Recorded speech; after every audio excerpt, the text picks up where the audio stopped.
ناظرین، دام محبت کی نیکسٹ ایپیسوڈ کے ٹیزر سے یہ بات تو واضح ہو گئی کہ ملک بلال نے ارباز کا گھر سچ میں سونیا کے نام کیا تھا، جس کی فائل اس وقت سعدیہ بیگم کے پاس ہے، اور وہی ہوا جس کی ہم نے پریڈکشن کی تھی۔ فارا پہلے تو ملک بلال کو جھوٹ بولتی ہے کہ سونیا کے بھائی مراد حسین نے فارا کو محبت کے جال میں پھنسایا اور فارا کو بدنام کرنا چاہتا ہے۔ تبھی ملک بلال سے کہتی ہے کہ آپ سونیا کو فورس کریں کہ وہ اپنی ماں سے کہے کہ وہ اپنے بیٹے مراد حسین کا رشتہ لے کر میرے لیے آئے، اور جس طرح مراد حسین نے میری انسلٹ کی ہے اسی طرح میں اس کے رشتے کو ریجیکٹ کر کے اس کی انسلٹ کرنا چاہتی ہوں۔ ویسے ملک بلال کی بھی سمجھ نہیں آتی، ایک طرف تو اسے اتنا چالاک اور شاطر انسان بنایا گیا ہے کہ جس کے پاس بھی پیسہ یا پراپرٹی دیکھتا ہے تو ہتھیانے کی کرتا ہے، لیکن دوسری طرف اتنا سادہ ہے کہ فارا کی جھوٹی باتوں کے جال میں اتنی جلدی پھنس گیا۔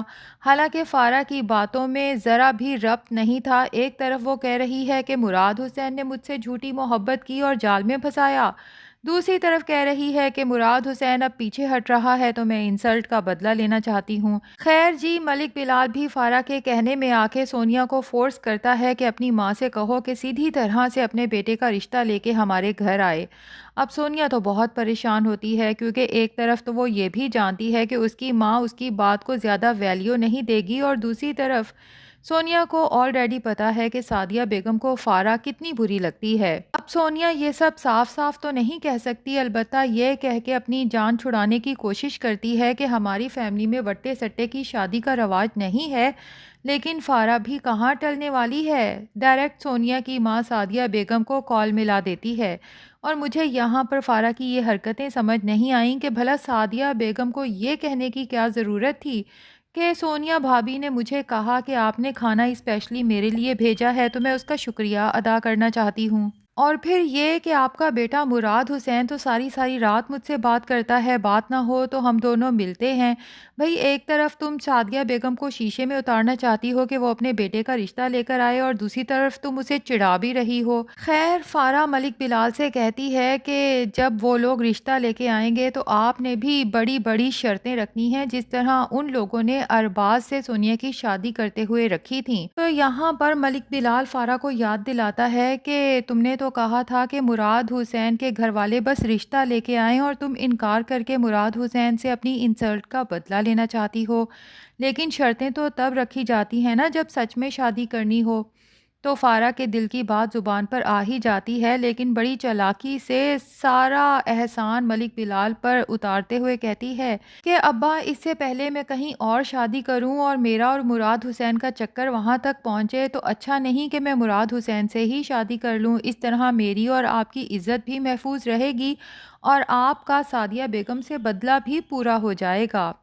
تب جب ملک بلال کہتا ہے کہ ہاں، جس طرح ان لوگوں نے ارباز کا گھر سیکیورٹی کے لیے لکھوایا تھا نا، تو میں بھی تمہاری سیکیورٹی کے لیے کوئی بڑی شرط لکھواؤں گا۔ تو یہاں مجھے اندازہ ہوا کہ ملک بلال نے ارباز کا گھر سچ میں سونیا کے نام کیا ہے، ورنہ ابھی تک میں یہی سمجھ رہی تھی کہ سعدیہ بیگم جس فائل کو اپنی جان سے زیادہ سنبھال کے رکھ رہی ہے، آگے جا کے شاید پتہ چلے گا کہ ملک بلال نے تو وہ پراپرٹی کے کاغذات ہی جھوٹے بنوائے تھے۔ خیر ناظرین، اب چونکہ سونیا اس گھر میں مزید رہنا نہیں چاہتی کیونکہ فارا کی باتیں برداشت سے باہر ہیں، اور پھر فارا کی ماں سارا بیگم نے جس طرح سونیا کو اٹھتے بیٹھتے تانے دینا شروع کر دیے ہیں سونیا کے میکے کے،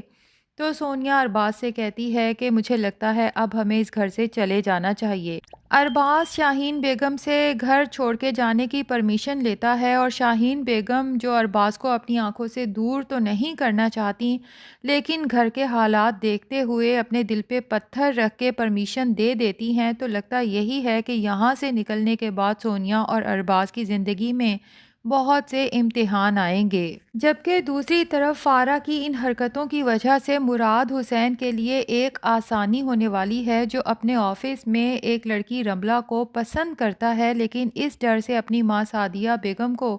اپنی پسند کا اظہار نہیں کر سکتا کہ ڈرتا ہے کہ سعدیہ بیگم کبھی بھی اپنے بچوں کی پسند سے ان کی شادی نہیں کریں گی۔ لیکن اب سعدیہ بیگم جو فارا جیسی چلاک لڑکی سے جان چھڑانے کے لیے جلد سے جلد مراد حسین کی کہیں شادی کرنا چاہتی ہیں، تو اسی رشتے کرانے والی راشدہ بیگم سے بات کرتی ہیں۔ اب مجھے لگتا ہے یا تو یہ مراد حسین اور رملہ کی پری پلاننگ ہے یا پھر ہو سکتا ہے کہ حسین اتفاق ہو، کیونکہ اب یہ تو نہیں ہو سکتا کہ ایک شہر میں رشتے کرانے والی صرف ایک ہی عورت موجود ہو اور سب نے اپنے بچوں کی رجسٹریشن اس کے پاس کروائی ہو۔ بہرحال راشدہ بیگم کے پاس رملہ کا رشتہ ہوگا یا پھر رملہ کا رشتہ جان بوجھ کے ان کے پاس بھیجا جائے گا، یہ تو ہمیں آگے جا کے پتہ چلے گا۔ خیر راشدہ بیگم جب دیکھیں گی کہ لڑکی پیاری ہے، پڑھی لکھی ہے اور جاب بھی کرتی ہے، تو وہ سعدیہ بیگم کو کنونس کریں گی کہ ایسی بہو آج کے دور میں ملنا بہت مشکل ہے۔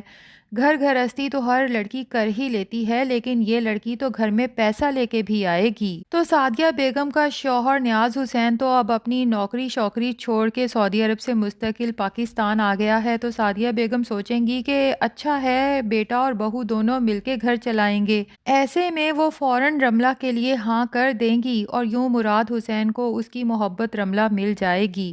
لیکن جناب فارا کو تو آلریڈی پتا ہے کہ رملہ مراد حسین کے آفس میں کام کرتی ہے، تو اب اگر فارا نے عین شادی کے وقت پہ یہ راز کھول دیا تو پتہ نہیں سعدیہ بیگم کا کیا ری ایکشن ہوگا، اور بالفرض اگر شادی کے بعد بھی پتہ چلا کہ مراد حسین اور رملہ تو شادی سے پہلے ہی ایک دوسرے کو چاہتے تھے، تو ظاہر سی بات ہے کہ سعدیہ بیگم رملہ کا جینا اس گھر میں مشکل کر دیں گی، کیونکہ سعدیہ بیگم کو دیکھ کر تو یہ لگ رہا ہے کہ ان کے کریکٹر کو اس ڈرامے میں ڈالا ہی صرف دوسروں کی زندگیاں مشکل بنانے کے لیے گیا ہے۔ خیر اب بات کریں گے دانیہ کی، جو ولید کی کڑوی کسیلی باتوں کو دل پہ لے کے اتنی بیمار ہو جاتی ہے کہ بیڈ پر ہی آ جاتی ہے۔ ویسے ہم نے بھی زندگی میں بہت کڑوی کسیلی باتیں سنی ہیں، لیکن یقین کریں ناظرین کہ کبھی یوں بخار نہیں ہوا۔ اب ڈرامے کی بہویں کچھ زیادہ ہی نازک مزاج بنائی جاتی ہیں تو وہ اور بات ہے۔